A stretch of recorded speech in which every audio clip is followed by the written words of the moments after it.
dia bisa menyebabkan kita makin toleran. Kalau kita suka pada hal yang toleran, karena kemudian yang muncul dalam beranda media sosial kita adalah hal-hal yang mendukung ke arah situ. Betul. Atau kalau kita terpengaruh intoleran, kita melihat nanti yang muncul itu terus intoleran ya. Jadi saya ibaratnya itu orang jadi ekstrim, ekstrim baik atau nggak baik ya, karena dipengaruhi oleh algoritma media sosial itu. Kita ini bergotong royong, membantu. Ya, misalnya sederhana, ya waktu sholat Id yang lainnya bantu jaga parkir misalnya, begitu kan?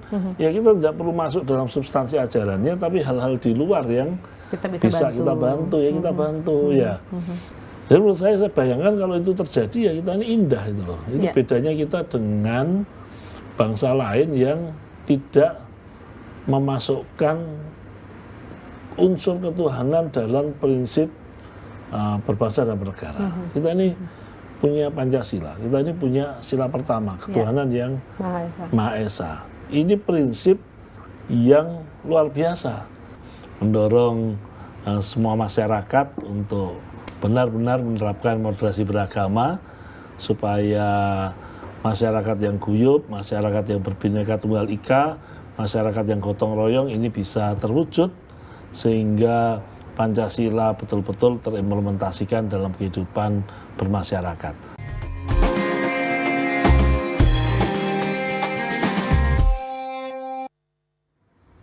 Halo dulur Jawa Timur, bagaimana kabarnya? Senang sekali podcast Jatim Channel DPRD Provinsi Jawa Timur kembali hadir bersama saya Karin Sam dan selalu menghadirkan wakil rakyat yang dimana kita akan membahas topik-topik yang berkaitan dengan rakyat khususnya untuk kemajuan masyarakat Jawa Timur. Nah kali ini saya kembali bersama dengan sosok yang luar biasa yang dimana ini merupakan anggota Komisi A DPRD Provinsi Jawa Timur dan juga merupakan sekretaris fraksi dan juga ketua Badan Pembentukan Peraturan Daerah Provinsi Jawa Timur. Tentu saja beliau adalah Bapak Yordan M. Bataragoa ST MSI atau yang biasa kita sapa dengan Pak Yordan. Mari kita sapa terlebih dahulu. Assalamualaikum Pak Yordan. Waalaikumsalam.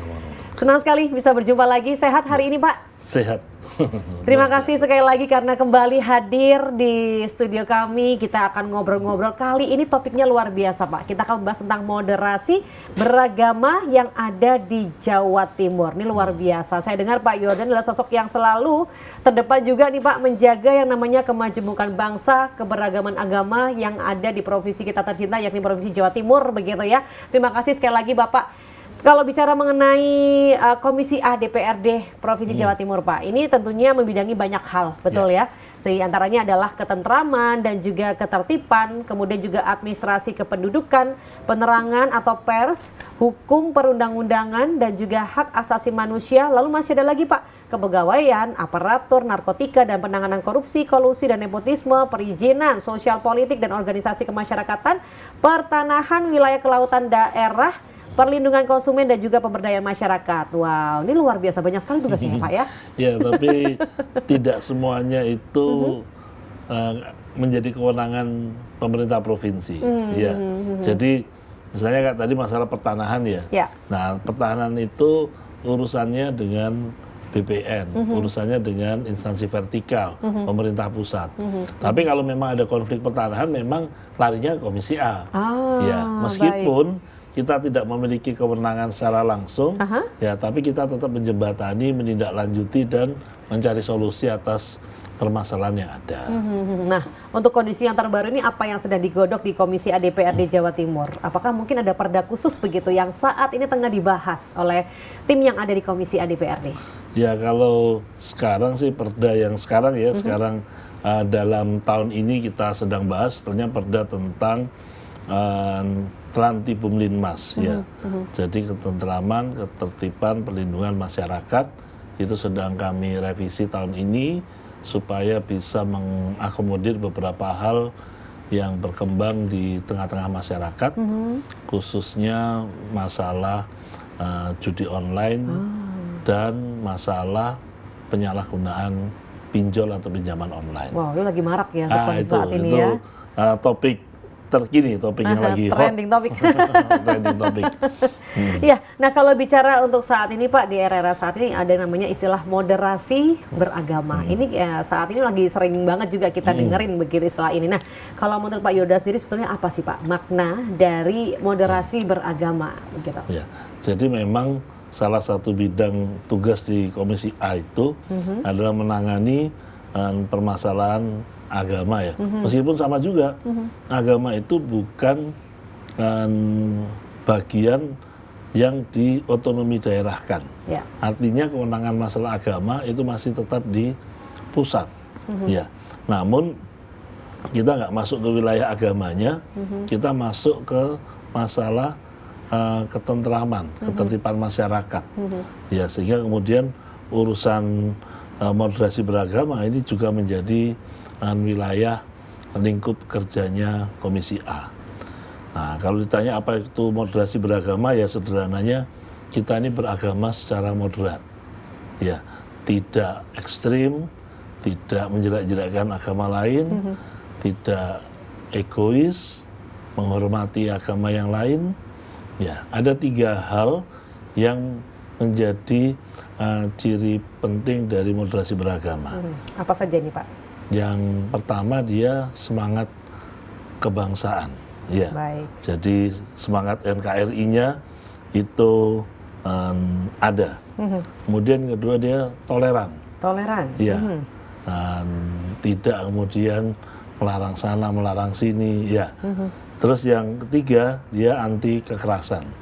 Jadi kalaupun ada permasalahan, persoalan, ayo dibicarakan dengan guyup, dengan damai, ya dengan senyum untuk mencari solusi.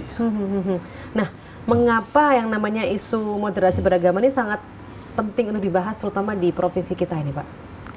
Ya, sebetulnya karena kalau misalnya di Jawa Timur ya khususnya Surabaya, beberapa waktu yang lalu kan ada tentang pengeboman, masih ingat ada pengeboman beberapa rumah ibadah. Ya, ini menunjukkan bahwa belum semuanya menerapkan moderasi beragama. Dan begitu ini pecah begitu ya menjadi viral, maka ya ini menimbulkan kekhawatiran di banyak pihak ya. Jangan-jangan ini terjadi lagi, kapan lagi, di mana lagi? Ya, jangan-jangan ini semacam bom waktu. Ya, kita nggak tahu sewaktu-waktu bisa meledak. Ya, kita nggak tahu kita terkaget-kaget. Loh, kok ternyata seperti ini? Itu pun yang waktu terjadi kan sama sekali juga kita tidak menyangka, tidak menduga ya. Tapi ya dampaknya ternyata luar biasa. Ya, meskipun sebetulnya pelakunya ya cuma satu keluarga, tapi satu keluarga pun bisa menimbulkan kegemparan seperti itu. Nah, dari 3 hal dalam moderasi beragama begitu ya, semangat kebangsaan atau NKRI, lalu juga toleransi, juga anti kekerasan begitu ya. Sebetulnya apa tantangan terbesar yang dihadapi khususnya dalam menjaga harmoni antar umat beragama yang tentunya di era digital seperti sekarang ini, Pak Yordan? Ya, kalau di era digital yang khas di sini ya, sekarang orang menjelek-jelekkan itu lewat media digital ya. Kalau dulu mungkin kita ketemu langsung lalu kita menghina gitu ya. Ya sekarang lewat media sosial ini dampaknya justru luar biasa karena yang melihat banyak orang, melihat tidak cuma 1-2 yang ketemu, tapi yang kita tidak ketemu pun beberapa waktu kemudian dia lihat itu bisa jadi marah, bisa jadi jengkel. Ya. Nah, jadi tantangan terbesar dengan media sosial ini justru ketika ada perilaku yang tidak menunjukkan moderasi beragama, ini akan cepat tervilarkan. Ya. Ini yang tidak bisa ditahan begitu ya Pak, istilahnya begitu ya, karena kan tidak bisa membackup dengan baik karena jangkauannya lebih luas. Iya, dan ini kan isu sensitif ya, isu sensitif, tapi juga menimbulkan orang tuh kepo ya, ingin tahu gitu kan ya. Jadi viralnya justru makin cepat. Ya, nanti kalau itu tidak dicegah, maka ya kerusakannya juga makin luas. Betul. Melihat kondisi yang demikian, bagaimana nih Pak peran dari DPRD Jawa Timur untuk memperkuat moderasi beragama di tingkat daerah khususnya dari Komisi A? Ya, secara khusus kita pada tahun 2018 kita menerbitkan Perda nomor 8 tahun 2018 tentang penyelenggaraan toleransi kehidupan bermasyarakat. Ya, kita ingin mencegah, kita ingin supaya jangan kejadian lalu kita heboh, ya. Tapi kalau itu sudah terjadi, kita juga ingin agar ada rehabilitasi, ya, supaya situasi kembali damai, nyaman, ya. Jadi kita memang terbitkan Perda ini memang sebagai langkah antisipasi supaya tidak terjadi hal-hal yang sifatnya merusak kebersamaan antar umat beragama. Perdanya sudah berjalan ya Pak ya? Sudah. Kalau 2018 berarti kalau sekarang kan sudah 7 tahun ya. 7 tahun. Jadi akan terus berjalan atau mungkin akan ada pembaruan kita rencananya mungkin? Tantangannya justru ini belum sepenuhnya terimplementasi. Oh, ya. Baik. Ada satu program unggulan yang kita harapkan mestinya tiap tahun itu ada, dan saya selalu kalau ketemu itu bicara masalah program saya mendesak supaya ini diprogramkan, yaitu namanya perkemahan kebangsaan. Ya, perkemahan kebangsaan itu berarti kemah antar lintas agama antar tokoh-tokoh mudanya, ya ini kan tokoh-tokoh muda yang penting karena mereka yang akan memegang kendali bangsa ini ke depan. Mereka ini mesti ketemu, ya, ngobrol, diskusi, terus punya kesepahaman ke depan ini kita mau jadi seperti apa. Ya, maka program perkemahan kebangsaan ini yang kita dorong sebagai salah satu implementasi penting dari Perda tentang penyelenggaraan toleransi kehidupan bermasyarakat. Namun itu belum sempat terlaksana begitu Pak? Sempat, tapi habis itu belum lagi. Semoga bisa terlaksana ya Pak ya, ke depannya, karena bagus sekali nih pastinya ya. Bahkan kita mendorong juga supaya kabupaten kota melaksanakan ini. Ya, sudahlah. Kalau nyusun perda mungkin lama, tapi buatlah program konkret supaya kaum muda lintas agama, lintas suku, ya itu bisa ketemu, dialog bareng, diskusi, dan kemudian ya ada kesepahaman untuk menjaga kalau misalnya tahu-tahu terjadi apa-apa ya, ini bisa langsung ketemu, karena saling kenal ya. Iya, betul. Misalnya, ada perusakan rumah ibadah, ya, ada yang jelek-jelekan, ini nggak langsung terbakar emosi ya, tapi pimpinannya ini bisa cepat ketemu karena pernah ada kegiatan bersama. Ya, itu yang kita bayangkan. Nah, kalau bicara soal moderasi beragama di suatu wilayah itu bisa berjalan dengan baik, itu sebetulnya indikatornya apa Pak? Ya, indikatornya ya sebetulnya tiga hal itu ya. Tadi kan dikatakan masalah kebangsaan, toleransi, dan anti kekerasan. Nah, kalau itu terjadi ya berarti moderasi beragamanya sudah terjadi. Kalau kita ngomong toleransi misalnya, ya ini kan isu toleransi ini kan isu yang penting tapi sering terabaikan, ya.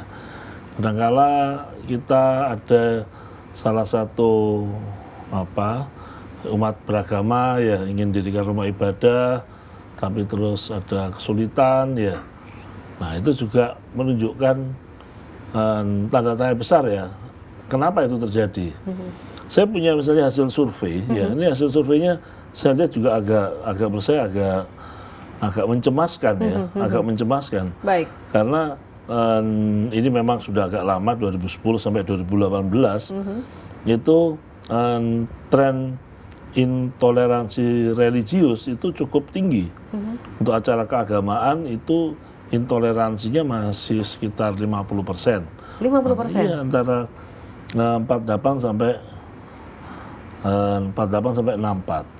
Kalau kemudian acara keagamaan antara 36 sampai 52% ya. Dalam kurun waktu antara 2010 sampai 2018. Itu survei dilakukan pada generasi muda kah? Nah, atau untuk mungkin semua, tentu semua kalangan. Baik. Ya. Ini dilakukan oleh lembaga survei Indonesia ya. Nah, angka ini kan sebetulnya mencengangkan, ya, mencengangkan. Dan ya memang kita bisa mempertanyakan ini seberapa valid ya. Tapi kalau lihat lembaganya yang melakukan survei, ini lembaga yang valid. Ya. Terus apakah ini terjadi di Jawa Timur? Nah ini, karena surveinya memang secara nasional. Kita tidak tahu persis. Namun bagi saya yang penting ini harus jadi indikator. Ya, ini loh sudah ada seperti ini. Ada sinyal-sinyal, ya, sinyal tanda bahaya. Maka ayo ini diingatkan, ayo ini diperkuat, ya.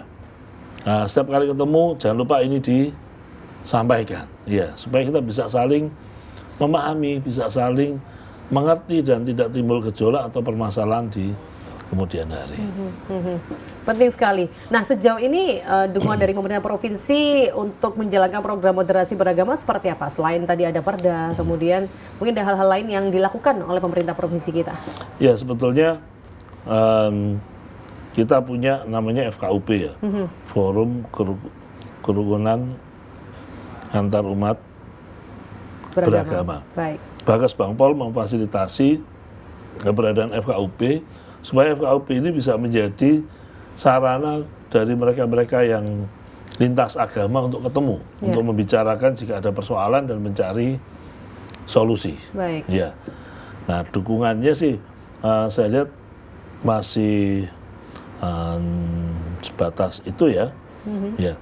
Namun sebetulnya yang pegang leading sektor kalau moderasi beragama ini ya Kementerian Agama. Kementerian Agama yang merupakan instansi vertikal. Ya, tapi tidak lalu ya ini urusannya Kementerian Agama, enggak. Kita juga harus mendukung dan mendorong agar ini betul-betul terjadi. Yes, betul. Nah, sejauh ini Pak, apakah DPRD Provinsi Jawa Timur ini punya program-program atau mungkin kebijakan atau mungkin regulasi yang berhubungan dengan pembinaan kehidupan beragama dan juga toleransi sosial di Jawa Timur ini? Ya, kita tidak punya program yang secara khusus ya, karena memang urusan agama ini sebetulnya adalah kewenangan pemerintah pusat, tidak termasuk bagian yang diotonomi daerahkan, ya, sehingga memang belum ada yang secara khusus program yang ke arah situ belum ada ya. Walaupun itu mungkin bukan kewenangan dari daerah, karena ini kan kewenangan pusat begitu ya. Apakah ada sinergi begitu mungkin Pak dari DPRD, kemudian pemerintah daerah dan juga Kemenak untuk bisa mewujudkan yang namanya kehidupan beragama yang begitu harmonis di Jawa Timur ini? Kalau sejauh ini ya saya lihat belum. Kalaupun ada itu tidak didesain secara utuh ya. Khusus. Ya, jadi pas ada kegiatan ya kumpul barengan, ketemu barengan, diskusi gitu ya antar para elit agama ya. Tapi memang ke depan saya pikir kita juga harus buat program kolaborasi dengan Kementerian Agama, saya setuju, supaya ya ini supaya bisa lebih masif gitu, supaya bisa lebih diwujudkan programnya. Izin Bapak, kalau soal anggaran, apakah juga ada penganggaran begitu untuk isu moderasi beragama di perhatian dari DPRD Jawa Timur begitu? Ya itu problemnya itu. Karena ini kegiatannya, kewenangannya bukan langsung ada di pemerintah provinsi, maka sejauh ini ya kita masih belum ada program ya secara khusus dari pemerintah Provinsi Jawa Timur. Namun saya setuju, justru ini menjadi inspirasi buat saya. Ya, ayo kita harus punya program bersama dengan teman-teman Kementerian Agama. Ya, karena mereka leading sektor, maka kita harus undang dan support kegiatan apa yang bisa kita lakukan bersama. Karena memang seringkali kadang-kadang kita ini kan jalan sendiri-sendiri. Ya, Kementerian Agama ya sama-sama mewujudkan moderasi beragama, tapi yang dilakukan apa, yang kita lakukan juga apa ya.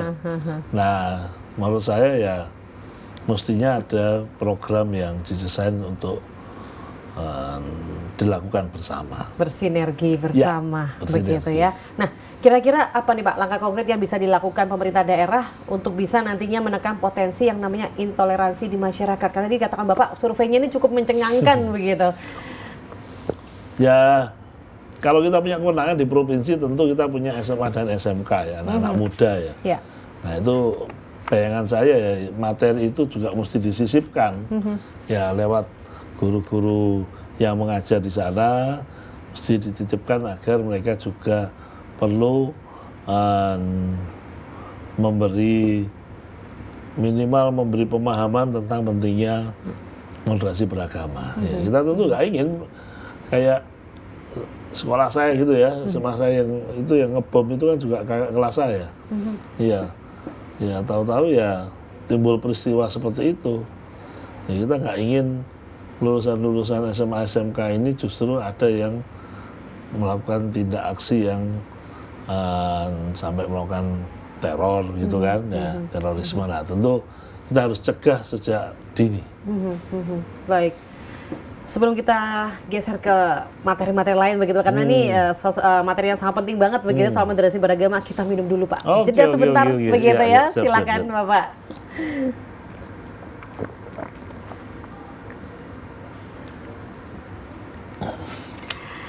Baik, kita masih podcast Jatim Channel DPRD Provinsi Jawa Timur, masih bersama dengan Pak Yordan. Beliau tentunya dari fraksi PDIP Komisi A begitu ya, dan juga merupakan sekretaris fraksi serta ketua Badan Pembentukan Peraturan Daerah Provinsi Jawa Timur. Nah, kita masih membahas nih soal moderasi beragama di Jawa Timur. Dikatakan oleh beliau, ada survei secara nasional bahwa kondisi intoleransi di negara kita ini cukup mencengangkan begitu kan. Angkanya bisa dikatakan hampir mencapai 50%. Ini adalah hal yang harus kita waspadai bersama, karena tentunya kalau ini dibiarkan begitu saja, ini akan terus mengembang, jangan-jangan bisa sampai 100% gitu Pak. Jangan sampai begitu ya Pak Yordan ya. Nah, baik lagi soal ini Pak, moderasi tersebut kira-kira ada nggak sih peran dari dunia pendidikan begitu kira-kira baik yang formal ataupun juga non formal untuk bisa membentuk sikap moderat di kalangan generasi muda? Ya memang kata yang pegang peranan kunci ya tentu para pemuda, para generasi muda. Kalau mereka sudah memiliki sikap moderat dalam beragama, maka ya kita yakin ke depan Indonesia ini akan baik-baik saja, ya. Tapi kalau kemudian generasi mudanya ini cenderung pada sikap yang eksklusif, ekstrim, ya, bahkan mungkin ke arah radikalisme, ya, tentu kita cemas, ya, kita cemas. Kedepannya Indonesia bisa saling bermusuhan, saling menjelekkan, bahkan mungkin terpecah belah. Ya. Baik. Nah, kira-kira Pak, apakah kita bisa melibatkan yang namanya tokoh agama, pesantren ataupun juga organisasi keagamaan untuk bisa menjaga moderasi beragama begitu? Tidak cuma bisa tapi wajib. Wajib ya? Wajib. Ini kayaknya harus besar di garis bawah begitu ya Pak ya? Iya, karena mereka yang didengar. Betul, ya. betul. Para tokoh agama ini yang didengar suaranya oleh para pengikutnya ya. Begitu ya? Iya, itu yang didengar. Nah kalau para tokohnya sendiri, elitnya sendiri tidak memiliki sikap moderat dalam beragama, ya apalagi para pengikutnya. Betul, ya. betul. Sehingga memang menurut saya justru para elitnya ini yang harus dikuatkan. Nah siapa yang bisa menguatkan ya sebetulnya ya pemerintah oke, tapi juga akan jauh lebih efektif kalau teman-temannya sendiri. Ya sesama dalam satu agama itu sesama tokoh, sesama elit ya, ini saling mengingatkan ya, saling mengingatkan. Nah nanti habis itu sikap mereka diikuti oleh para pengikut mereka, para jamaah, para umat. Ini nanti akan lebih cepat terwujud yang namanya moderasi beragama. Saya juga ada data lain misalnya dari Yayasan Lingkaran Survei Indonesia Community ini memang agak lama ya tahun 2012 ya. Tapi ini hasilnya juga menurut saya juga menimbulkan kecemasan. Ya. Lebih 60% publik Indonesia semakin tak nyaman dengan orang yang beda keyakinan. 67,8% penduduk Indonesia tidak suka bertetangga dengan orang yang beda agama. Nah ini kan aduh. Makanya kalau dalam pertemuan dengan masyarakat itu saya tanya, ini betul nggak ya di tempat Anda terjadi nggak? Ya karena ini memang potret se-Indonesia ya. Yes, betul. Ya, Tapi saya tanya, ini terjadi nggak? Karena ini potret Indonesia seperti ini. Ya jangan-jangan di tempat kita juga seperti itu. Ya. Nah ini jadi hasil survei ini bagi saya menjadi apa ya? Ya tanda sinyal, kritik, otokritik, introspeksi. Yes. Ya, jadi introspeksi ini loh ada data-data seperti ini. Ya, benar nggak ini? Benar nggak? Ya. Kalau benar, lalu kita mesti gimana? Betul. Ya, dulu sama tetangga guyup ya. Nih, tahu sekarang karena mungkin ada yang ngompori, suka lihat medsos. Medsos ini memang ngeri, ya. Karena begitu kita suka sama isu, misalnya tentang beragama secara ekstrim ya, nanti yang muncul membombardir kita isu tentang itu terus. Dan banyak basar-basar juga kadang nih Pak di sosmed ya. Dan sesuatu yang belum tentu benar kalau tiap hari kita terima, ya itu kita bisa menganggapnya sebagai hal yang benar. Nah ini bahayanya sosmed ini karena dia menggempur tak kenal waktu ya. Kalau orang lain mungkin ngomong sekian lama 1 jam sudah capek ya. Medsos ini kan gantian ya. Muncul lagi. Kita mau lihat berapa jam itu pun mereka siap kayak. TikTok itu selalu ada materi yang bisa dilihat. Dan algoritmanya terkadang kalau kita mencari A terus akan muncul begitu ya Pak ya. Berarti bisa katakan yang namanya media sosial ini bisa menimbulkan tantangan untuk membangun toleransi begitu Pak ya? Atau mungkin bisa membantu atau mungkin malah? Ya bisa dua sisi. Dua sisi. Dia bisa menyebabkan kita makin toleran. Kalau kita suka pada hal yang toleran, karena kemudian yang muncul dalam beranda media sosial kita adalah hal-hal yang mendukung ke arah situ. Betul. Atau kalau kita terpengaruh intoleran, kita melihat nanti yang muncul itu terus intoleran ya. Jadi saya ibaratnya itu orang jadi ekstrim baik atau nggak baik ya, karena dipengaruhi oleh algoritma media sosial itu. Betul. Nah, kira-kira nih Pak, apa yang bisa dilakukan oleh DPRD melihat fenomena hal tersebut? Apalagi tujuannya untuk memperkuat literasi digital. Karena kadang walaupun filternya udah kuat, tapi kalau tiap hari muncul jebol juga nih filternya begitu. Kira-kira apa nih yang bisa dilakukan supaya juga tidak mudah terprovokasi oleh isu sara begitu? Ya. Jadi begini. Kalau kami saya di Komisi A ya, karena kan ada juga hasil survei, ternyata yang intoleran ini juga teman-teman PNS, ASN ya. Itu hasil survei ya, secara nasional. Baik. Saya tentu tidak ngomong, wah ini pasti betul, dah ya. Tapi saya mulai lagi dari teman-teman ASN, ya. Saya selalu kalau ketemu dengan teman di BPSDM, Badan Pengembangan Sumber Daya Manusia yang ngurusi SDM-nya birokrasi, ya. Itu saya ingatkan, oke cek, apakah jangan-jangan yang tidak moderat ini justru mulai dari teman-teman ASN, teman-teman pegawai negeri, ya. Nah mereka juga sudah punya cara ya untuk melihat, dan yang mereka melihat salah satunya juga media sosial dari teman-teman pegawai negeri itu ya. Jangan-jangan penuh dengan muatan-muatan, konten-konten, komen-komen yang arah ke intoleran ya. Kenapa?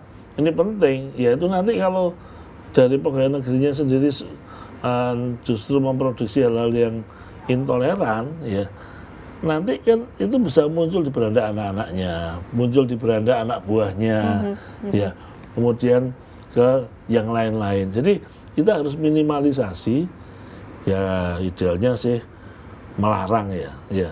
Tapi meminimalisasi muatan-muatan konten-konten yang arahnya menuju ke arah eksklusivitas, ke arah radikalisme, atau bahkan ke arah terorisme.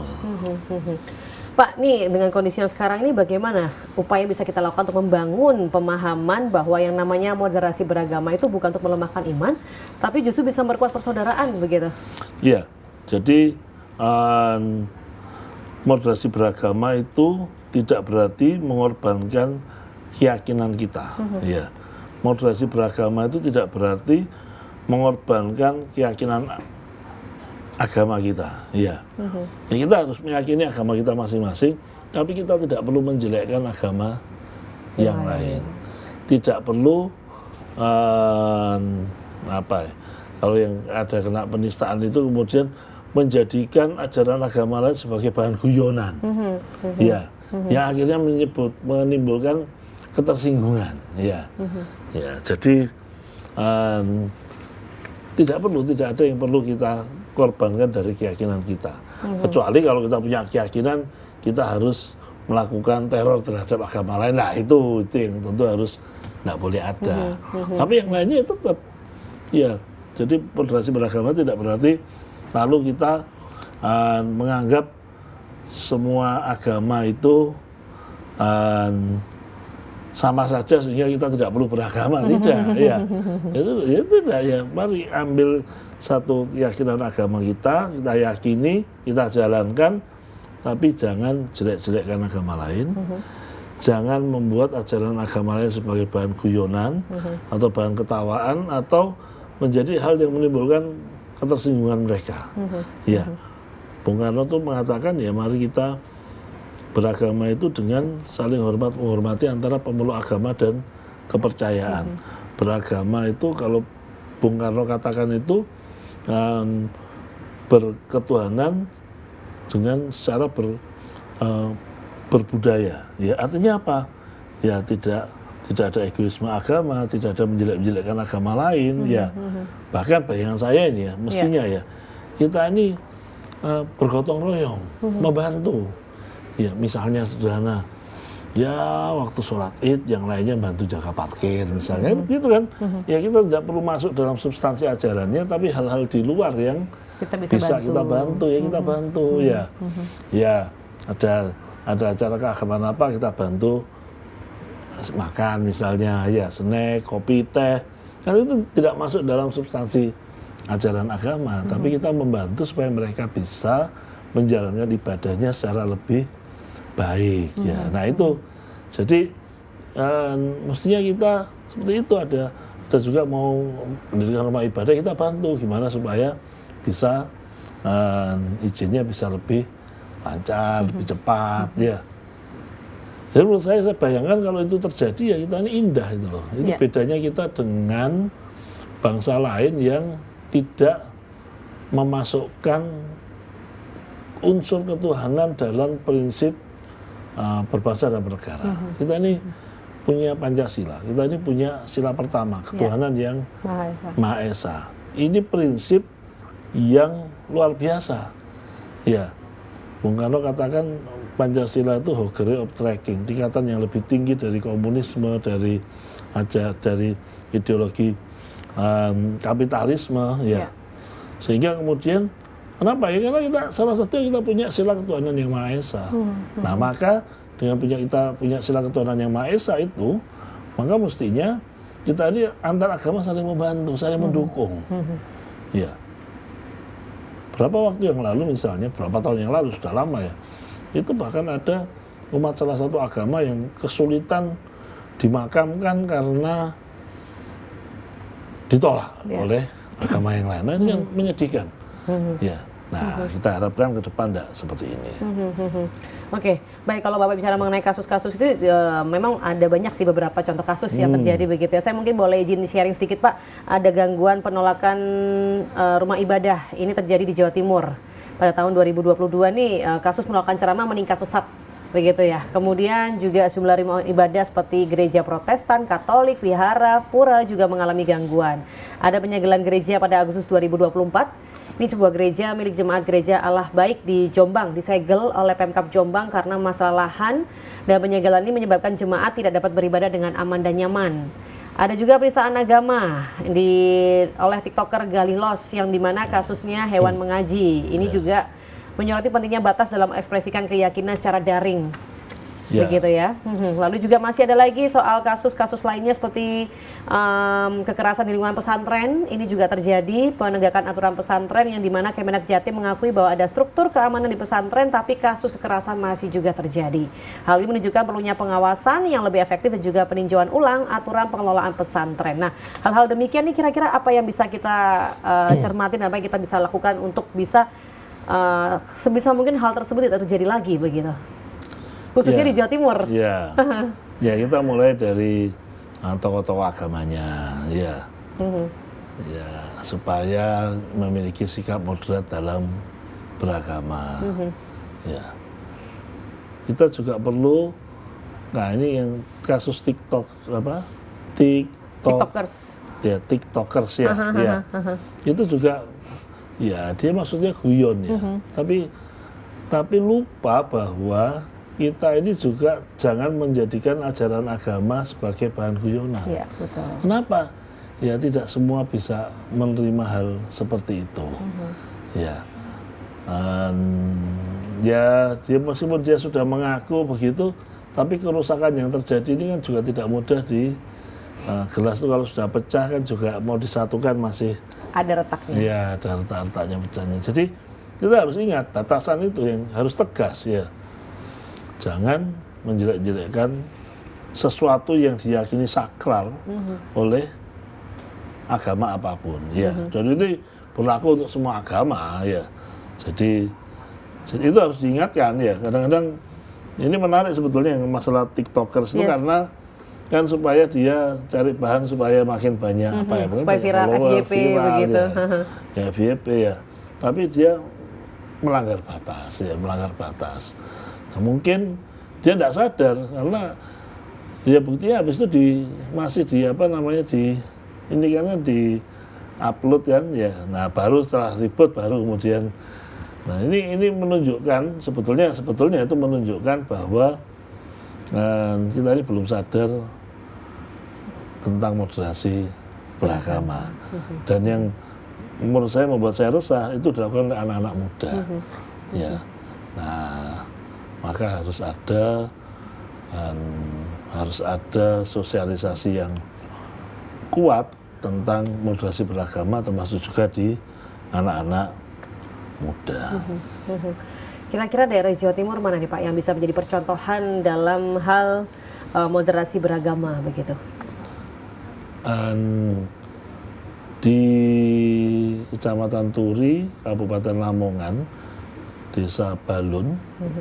Kebetulan saya pernah ke sana karena saya penasaran, pengen tahu.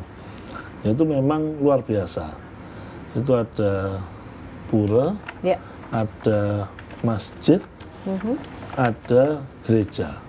Wow. Besar, sama-sama besar. Pura, masjid, gereja. Iya, sama-sama besar di desa itu.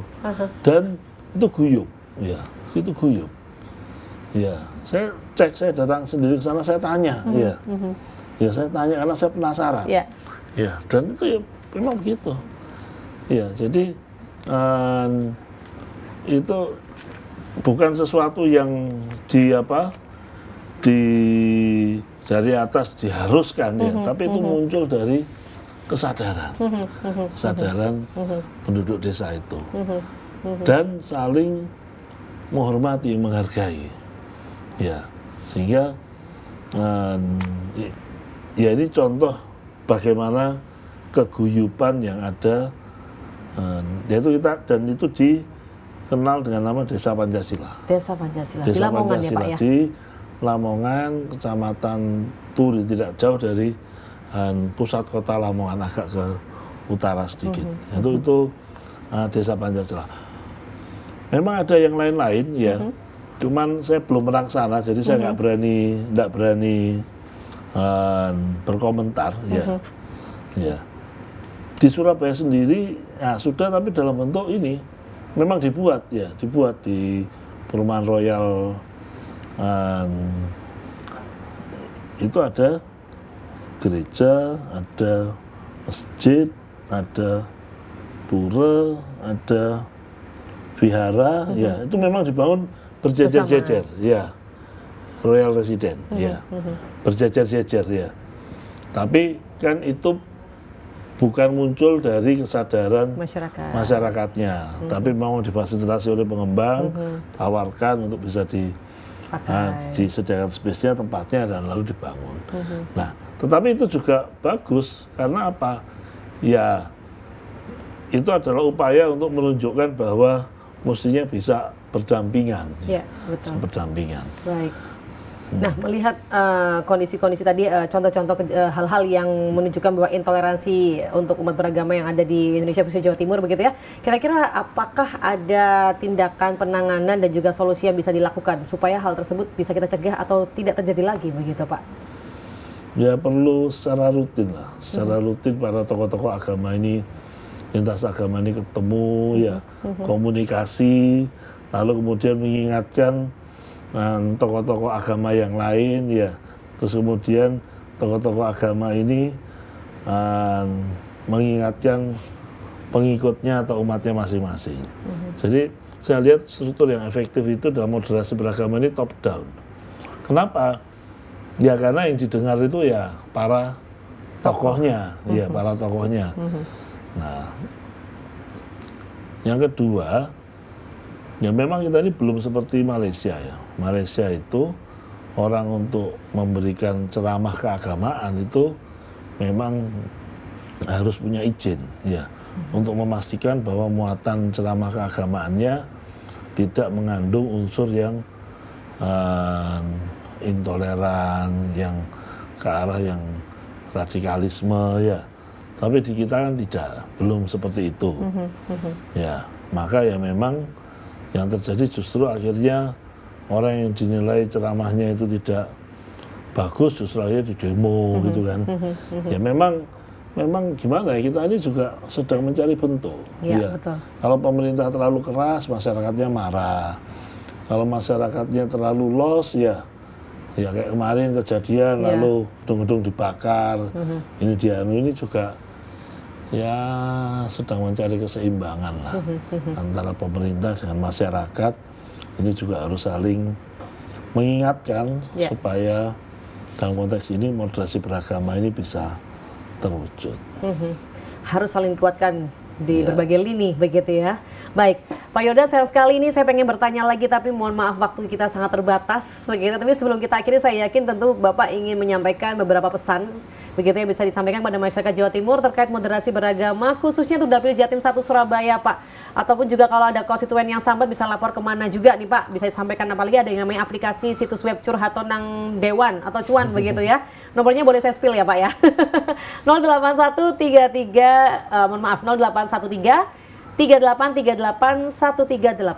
begitu Pak. Silakan monggo Pak disampaikan ke masyarakat. Singkat saja begitu, izin Pak. Ya, terima kasih. Jadi saya Yordan Batara Gua dari Dapil 1 Jawa Timur mendorong semua masyarakat untuk benar-benar menerapkan moderasi beragama supaya masyarakat yang guyup, masyarakat yang berbineka tunggal ika, masyarakat yang gotong royong ini bisa terwujud sehingga Pancasila betul-betul terimplementasikan dalam kehidupan bermasyarakat. Terima kasih. Terima kasih luar biasa Pak Yoda, semangat terus untuk menggelar Pancasila yang begitu cantik di negara kita, khususnya juga supaya moderasi beragama bisa terwujud juga dengan begitu indah dan harmoni. Sekali lagi terima kasih Pak Yoda, sukses selalu, sehat selalu Bapak. Ya. Dan juga pemirsa Dapil Jawa Timur, jangan lupa kalau Anda punya sambatan bisa langsung saja chat ke nomor HP 0813 383 813 138. Aplikasinya yaitu web Curhatonang Dewan atau bisa disingkat dengan Cuan, begitu ya. Saya Karissa pamit, wassalamualaikum warahmatullahi wabarakatuh. Monggo Pak, silakan minum Bapak lagi.